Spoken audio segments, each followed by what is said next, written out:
dive into the mysterious world of cryptid animals and weird stories. This program explores the unexplained and the extraordinary and the mostly untrue, uncovering tales and creatures that challenge our understanding of the natural world. Join us on a journey into the unknown here on APATE Epoch News. In the small town of Greendale, Alabama, an event unfolded that would forever change the way the locals viewed the night sky. On a clear evening, a sudden car accident on the main highway disrupted the usual tranquility. A sedan had collided with a pickup truck, leaving both vehicles inoperable and blocking the road. The local sheriff's department was quick to respond, but what happened next was beyond their wildest imaginations. As deputies set up road flares and directed traffic, a series of bright, unexplained lights appeared in the sky. Witnesses first thought them to be helicopters from the news stations, or perhaps the Coast Guard coming to assist. However, the lights descended, revealing their source. 3 silvery, disc-shaped objects that hovered silently above the accident site. Eyewitness Bobby Joe Thompson, a local farmer, recounted, "It was like something out of a movie, you know? Them lights were bright and beautiful, and them objects didn't make no sound at all. And then, creatures came out of them, walking on air like it was nothing." These creatures were described by onlookers as being slender, with elongated limbs and large, luminous eyes. They began directing traffic using tools that emitted beams of light to move the vehicles aside as if by magic, clearing the road within minutes. Sheriff Marlene Hodges, a respected figure in Greendale, provided her comments on the situation. "In my 20 years of service, I've never seen anything like this. These beings, whatever they were, they helped us out. After they cleared up the accident, they repaired the vehicles right before our eyes. It was like the cars were never damaged." Local mechanic Pete Gomez, who arrived to tow the vehicles, was left in disbelief. "I got there, and there was no towing to be done. It was like the cars just fixed themselves, but I saw those aliens. They had some kind of tool that just waved over the damage, and poof, it was gone." The community was abuzz with talks of the extraordinary event. Diner owner Lucy Reynolds turned her establishment into a gathering place for those who witnessed the incident to share their stories.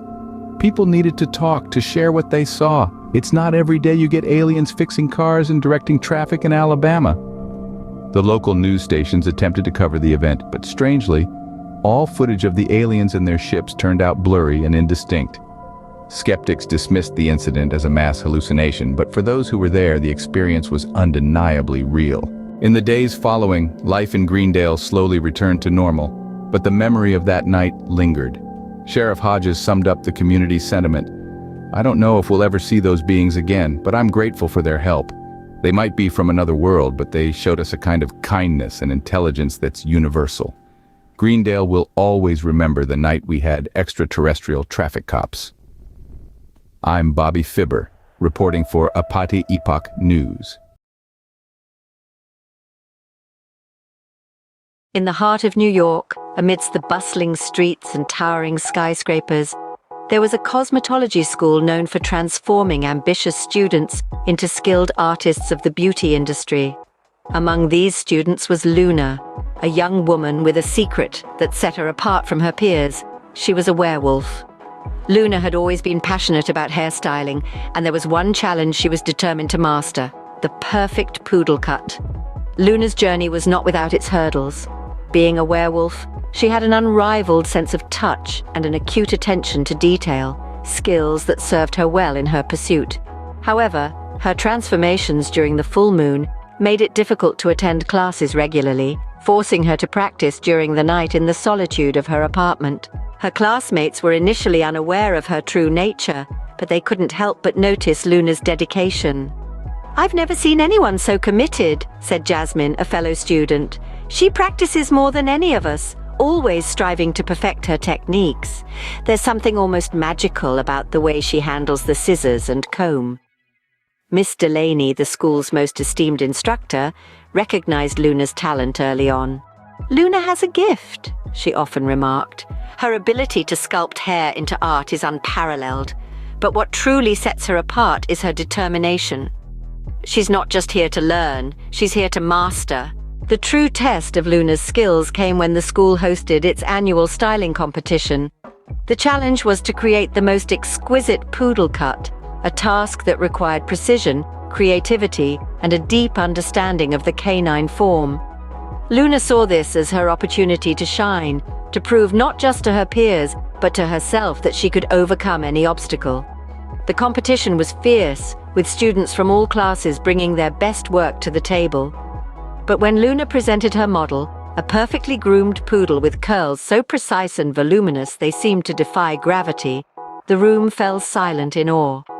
Her work was not just a testament to her skill, but to her unique perspective as a werewolf, blending human and animal aesthetics into a harmonious masterpiece. In the aftermath of her victory, Luna's secret eventually came to light. Rather than the backlash she feared, her classmates and teachers embraced her identity. Luna's story is a reminder that beauty and talent know no bounds, Miss Delaney said in an interview. Her journey challenges us to see beyond our differences and to recognize the extraordinary abilities that each of us possesses. Jasmine, reflecting on Luna's impact, added, "Luna taught us more than just how to perfect a poodle cut. She showed us the power of embracing who we are, of turning what we once saw as limitations into our greatest strengths." Luna's story became a legend within the cosmetology school, inspiring generations of students to come.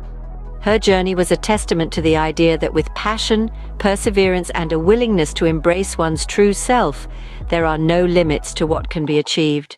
This has been Live and Doubt for APATE Epoch News. In a cozy truck stop diner nestled along a picturesque stretch of Oregon's winding highways, a remarkable culinary artist has been drawing in locals and travelers alike, not just with his exceptional culinary skills, but with his astonishingly unique identity. The Pinehaven truck stop, a long-standing favorite among truckers and tourists for its homely meals and welcoming atmosphere, has recently become the center of an unprecedented culinary and cultural phenomenon. The source of all the buzz? A short-order cook, affectionately known as Biggie, who, according to eyewitnesses and the diner's patrons, bears a striking resemblance to the legendary creature known as Bigfoot. According to diner owner Martha Ellingson, the decision to hire Biggie was based purely on his cooking skills, which she describes as nothing short of miraculous. Martha recalls, "When Biggie first strolled in asking for a job, I won't lie, I was taken aback. But then he made me his signature berry pancakes and I knew right then we had something special." Reviews of Biggie's culinary creations have been overwhelmingly positive. His berry pancakes in particular have been described as a revelation by food critics and have even been dubbed the best pancakes west of the Mississippi by the prestigious American Diner Review. But it's not just the pancakes that have customers talking. Biggie's lumberjack omelette, stacked burgers and homemade chili have all been hailed as exemplary dishes that not only satisfy your hunger, but touch your soul, according to one satisfied patron, Lucy Carmichael. Despite his growing fame, Biggie remains a figure of mystery. He does not interact much with the diner's patrons, focusing intently on his craft in the kitchen.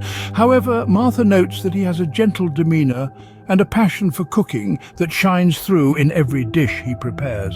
He might not say much, but when you see someone's eyes light up with their first bite of his food, you know he's communicating just fine, she adds. Skeptics question the veracity of Biggie's legendary origins, suggesting instead that he might simply be a man of unusual size with a talent for cooking and a penchant for privacy. Yet those who have seen him up close swear there's something genuinely extraordinary about him. "I've seen bears in the wild and I've met tall folks, but Biggie, he's different. There's a wisdom in those eyes," says local wildlife photographer Jenna Houghton. As word of Biggie's culinary prowess continues to spread, the Pinehaven truck stop has seen an influx of visitors, each hoping to catch a glimpse of the elusive chef and to taste the dishes that have become the stuff of local legend. Whether Biggie is indeed the mythical Bigfoot or simply a remarkably talented and mysterious cook, one thing is clear. His presence at the Pinehaven truck stop has brought a sense of wonder and a taste of the extraordinary to a small corner of Oregon. I'm John Dolus reporting for APATE Epoch News.